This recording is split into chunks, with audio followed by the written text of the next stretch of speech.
what makes this Homo naledi child skull so important to me is how mainstream are so thick, and I say that with the utmost sincerity. So this skull was found in a cave. It was such a tight spot in this cave in South Africa 300,000 years ago. It was there, and even the cave people had trouble trying to get through. That's why they've called it the Superman Crawl.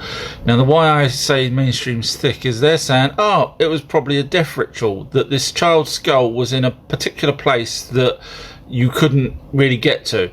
And this is 300,000 years ago.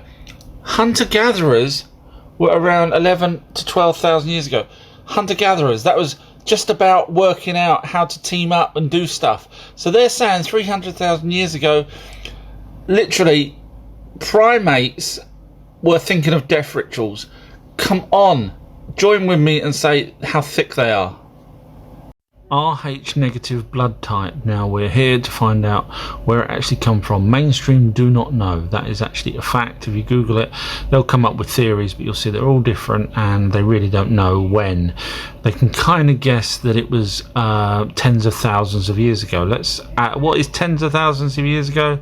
Anywhere from 50,000 to 100,000 years. Now you can guess where we're going with this. So let's have a look at who these people are now that has the majority of it. So there's a place called Basque in between France and Spain. Now they have the most population of people at 35%, I think it is, that has RH negative. So that's important as we continue through these videos to find out who and where it come from. RH negative. Now this is what the Basque people look like. They're European, and no, this is not him from the BFG giant. However, I might be giving a bit of a clue away here. And keep watching. Giants and RH negative blood type. Hold that thought. Let's go back to the Basque people who live in between France and Spain. What's interesting about them is they actually got their own language. Now, why in the middle of two countries would they have their own language? It's quite unique. Now, let's have a look at what the NHS says about rhesus negative. They say it's a disease. Now, a disease means it's a foreign body. It shouldn't be there. So let's see what the Bible says about. So this is a website, I won't even try and pronounce that, called that, and they're saying that the Bible says that RH negatives from angels, and we know angels are Anunnaki, so there we go, fallen angels, as I've mentioned many times before, interbreeding with human women, creating the giants known as the Nephilims. So let's have a look now. There's where they would have bred, and that's Mesopotamia. There's a landmass there, quite easily could have got to Spain. Now that means Spain would have had to have possibly some redheads, and it turns out redheads is not uncommon, it's common in many regions. Are you RH negative, rhesus negative blood type? If you are, then you are a descendant of the Anunnaki and humans. So the humans were created by the Anunnaki, which were an alien race, and then the alien race had relationships with the humans that they created, which resulted in the Nephilim. Now we know the Nephilim as giants, but they weren't all giants. Some of them were 5, 6, 7 foot, so it's not inconceivable to imagine that these actual Nephilim carried on living after the flood. So the flood was actually brought on by the will of the gods, which there's ancient texts which we now call the Book of Giants, but there's ancient texts that actually talk about giants, but we converted it into a book. But basically it says, as we all know, the story goes, God was happy, which we know God's the Anunnaki, to allow the flood to happen to get rid of the giants. So that happened. So the Anunnaki allowed the flood, and after the flood, giants still existed, but obviously they'd done a runner. They didn't want to stay around, so they split and they went off to different places, as far away as they could. You know, some went to Scotland, Ireland, others went to hidden caves in Afghanistan and things like that. But the smaller Nephilim blended in with the humans that were around. So the humans were anywhere between 4 and 5.5, possibly 6 if you're lucky, foot tall. And so the smaller Nephilim blended in. Now that's interesting, because that then means the those Nephilim had relationships with Nephilim, and Nephilim had relationship with Nephilim, you know, the smaller ones, and there you are if you're rhesus negative.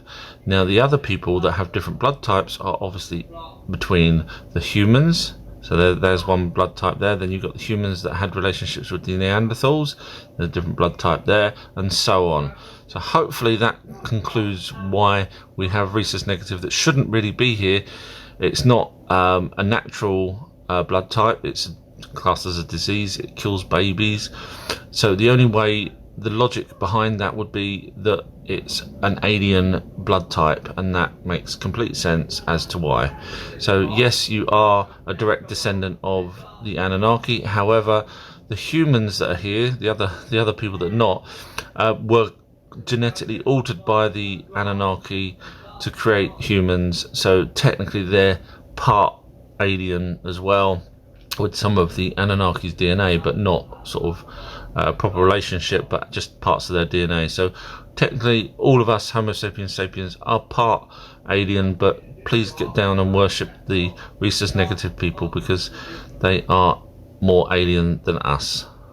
I just have to address this person here to end the point that people might say there's no such thing as the Anunnaki.